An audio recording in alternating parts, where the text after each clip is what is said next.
Hello students, myself Singrita Kumari from Ganga Institute of Education.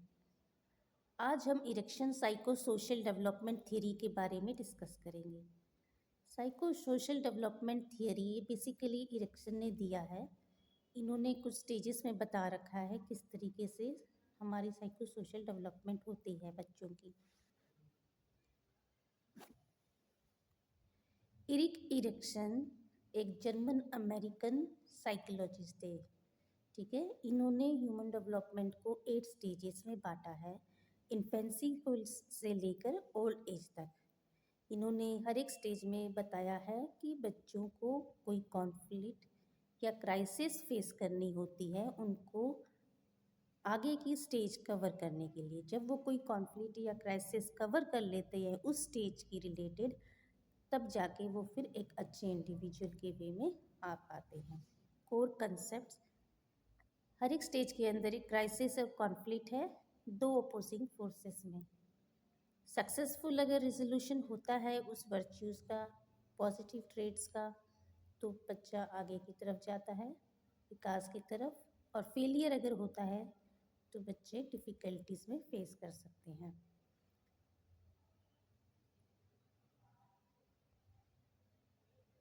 Stages जो हैं social and cultural factors से influence करते हैं, biological से ही सिर्फ नहीं।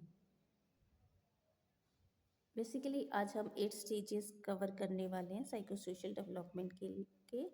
चलो हम एक एक स्टेजेस को कवर करने की कोशिश करते हैं। फर्स्ट स्टेज है ट्रस्ट वर्सेस मिसट्रस्ट।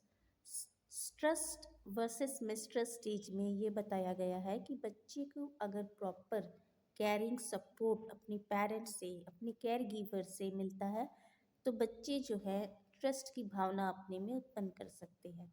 मतलब उनमें विश्वास की भावना रहती है, उनको लगता है कि ये हमारे पेरेंट्स हैं, हमारे केयर गिवर हैं, जो हमें प्रॉपरली हमारे लिए प्रोटेक्टिव शील्ड की तरह से है, जो हमको प्रोटेक्ट करेंगे।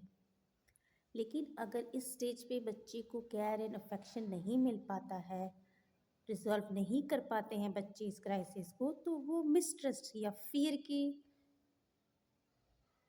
स्टेज में चले जाते हैं, जहाँ पे वो विश्वास नहीं कर पाते हैं दूसरों को। और दूसरा स्टेज है ऑटोनॉमी वर्सेस शेम का। इस स्टेज में बच्चा जो है ऑटोनॉमी अटेंड करता है अगर उसे कोई कार्य दिया जा रहा है और वो प्रॉपरली उस कार्य को कर पा रहा है। अगर वो कार्य को नहीं कर पा रहा है तो वो शेम की भावना में जाता है, जहाँ पे उसको डिसअपॉइंटेड फीलिंग होती है और वो मतलब इस स्टेज पे इस कॉन्फ्लिक्ट को वो फेस करता है, जहाँ पे अगर उसने काम अच्छे से कर दिया तो वो इंडिपेंडेंस की भावना उसके अंदर डेवलप हो जाएगी, और अगर वो काम नहीं कर पाया तो उसके अंदर शेम की या डाउट की भावना हो जाएगी, क्या मैं ये कर सकता हूँ, इस प्रकार का।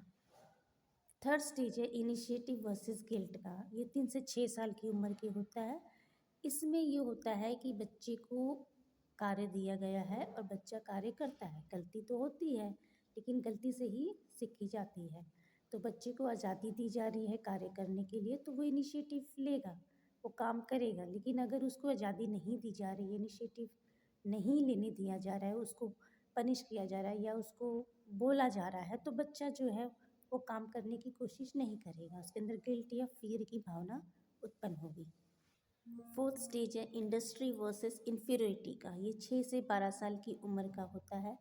इस स्टेज पे ये होता है कि बच्चे की अगर काम करने में रुचि अच्छे से हो रही है, वो अच्छे से काम को कर पा रहा है, तो उसके अंदर कॉम्पिटेंस लेवल डेवलप हो जाएगा, वो कॉन्फिडेंट फील करेगा और आगे काम करने के लिए वो तत्पर रहेगा। और अगर उसके अंदर फेलियर की फीलिंग आती है कि नहीं मैं नहीं कर सकता हूँ, तो वो नहीं काम कोई भी नया काम को करने की चेष्टा नहीं करेगा। जैसे कि आप फिगर में देख पा रहे हो, अगर बच्चे को काम करना दिया जा रहा है और उसने सीख लिया है काम की, 6 से 12 साल की उम्र में होता है जब बच्चे की स्कूल गोइंग एज होती है, जहाँ पे वो बच्चा जो है प्रॉपरली अपनी कॉन्फिडेंस लेवल को इंक्रीज़ कर सकता है, अपनी कॉन्फिडेंस लेवल को इंक्रीज़ करता है। लेकिन अगर वो फेलियर की जगह पे जाता है, वो नहीं कर पा रहा है और उसको उस वे में फीलिंग मिलती है, तो वो आगे काम नहीं करता है। फिफ्थ स्टेज है आइडेंटिटी वर्सेस रोल कन्फ्यूज़न का। ये 12 से 18 साल की उम्र में होता है, एडोलसेंट स्टेज पे। इस स्टेज पे बच्चा जो है अपनी आइडेंटिटी को फाइंड करने की कोशिश करता है कि हु एम आई।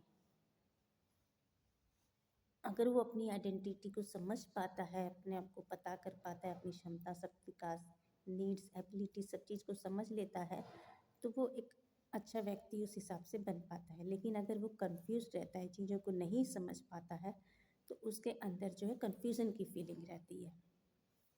वो अपनी सेल्फ इमेज पोर्ट्रे नहीं कर पाता है।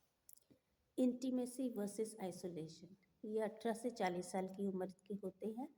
इसमें बच्चे जो है क्लोज रिलेशनशिप स्टैब्लिश करने की कोशिश करते हैं।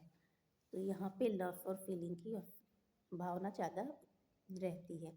अगर वो अपना क्लोज पार्टनर बना पाते हैं, उसके साथ अच्छे से रह पाते हैं, तो उनमें इंटीमेसी की फीलिंग रहेगी। लेकिन अगर वो ये काम नहीं कर पा रहे हैं, तो वो आइसोलेट हो जाते हैं, वो लोनलीनेस फील करते हैं, वो अकेलापन फील करते हैं, वो दूसरे लोगों के साथ भी अच्छे से रिलेशनशिप नहीं फॉर्म कर पाते। सेवन स्टेज जेनरेटिविटी वर्सेस स्टैग्नेशन का होता है, जो 40 से 65 उम्र की में होता है। इस स्टेज में ये होता है कि बच्चे की अगर अच्छे से उसने सब कुछ अटेंड कर लिया है, सारे ही जो स्टेजेस फर्स्ट से सिक्स तक उसने अटेंड कर लिया प्रॉपरली, उसकी सारी चीज़ें हुई, तो वो प्रोडक्टिविटी की तरफ जाएगा। वो कुछ कोशिश करेगा कि कुछ अच्छा काम करे, सोसाइटी के लिए कुछ अच्छा काम कर सके, अच्छी सफलता प्राप्त कर सके, उसमें केयरिंग की फीलिंग रहती है। लेकिन इसका उल्टा अगर उसको फर्स्ट 6 स्टेजेस में अचीवमेंट नहीं हुई है, तो वो कुछ प्रोडक्टिव काम नहीं कर पाएगा, उसके अंदर स्टैग्नेशन की फीलिंग आ जाएगी, वो डिस्कनेक्टेड वे में रहेगा, सबसे अलग थलग रहेगा, ऐसी फीलिंग आ जाती है। 8th स्टेज है ईगो इंटीग्रिटी वर्सेस डिस्पायर। ये 65 साल में होता है। 65 साल तक बच्चे बड़े हो जाते हैं और उनमें काफ़ी कैपेबिलिटीज़ डेवलप्ड हो जाती है। इस स्टेज पे वो एडल्टहुड में चले जाते हैं, लेट एडल्टहुड में, जहाँ पे वो ये सोचने की कोशिश करते हैं कि वॉज माई लाइफ मीनिंगफुल, या मेरी ज़िंदगी मीनिंगफुल थी, मैंने जो ज़िंदगी में प्राप्त किया है क्या वो मेरे लिए सेटिस्फैक्टाइड है, अपनी सेटिस्फैक्शन दूसरों के साथ शेयर कर पाई हूँ या कर पाया हूँ। मतलब यहाँ पे विजडम या नॉलेज की भावना रहती है। अगर उसकी सारी 7 स्टेजेस कंप्लीट है, तो उसके अंदर इंटीग्रिटी की भावना रहेगी, वो सेल्फ कंटेंट और सेल्फ फुलफिलमेंट फील करेगा। लेकिन इसका उल्टा अगर उसको नहीं अचीव हो पाया है 7 स्टेजेस की कॉन्फ्लिक्ट्स को रोज़ रिसॉल्व नहीं कर पाया है, तो उसके अंदर बिटरनेस या डिस्पायर की फीलिंग रहेगी, वो दुखी दुखी रहेगा, क्योंकि उसको अभी भी फीलिंग रहेगी कि वो लाइफ में कुछ अचीव नहीं कर पाया है। इम्पोर्टेंस क्या है इरिक्शन थियरी का? ये हमारे लाइफ स्पैन को बताता है कि किस तरीके से छोटे बच्चे से लेके एडल्ट लेट एडल्ट तक कैसे कैसे स्टेजेस होते हैं, कौन कौन सी कॉन्फ्लिक्ट्स अराइज होती है और किस तरीके से हम इस कॉन्फ्लिक्ट्स को सॉल्व करके आगे बढ़ सकते हैं। ये टीचर्स के लिए इम्पॉर्टेंट होता है, क्योंकि टीचर्स 6 जो है स्कूल गोइंग एज स्टार्ट हो जाती है, जहाँ पे टीचर्स का रोल काफ़ी बढ़ जाता है। उनको उस स्टेज के अकॉर्डिंग बच्चों को गाइडेंस देनी होती है और कोशिश करना होता है कि बच्चे जो है उस एज स्टेज के जो कॉन्फ्लिक्ट है, जो क्राइसिस है, उसको सॉल्व कर सके और बच्चे के अंदर जो है प्रोडक्टिविटी, इंटीग्रिटी, वो उसकी भावना ला सके। तो ये हमारे एजुकेशन में बहुत यूज़फुल है, साइकोलॉजी में भी काफ़ी इस्तेमाल किया जाता है और सोशल रिलेशनशिप को फॉर्म करने में भी इसका इस्तेमाल होता है, ताकि जो है पॉजिटिवनेस बनी रहे। Thank you.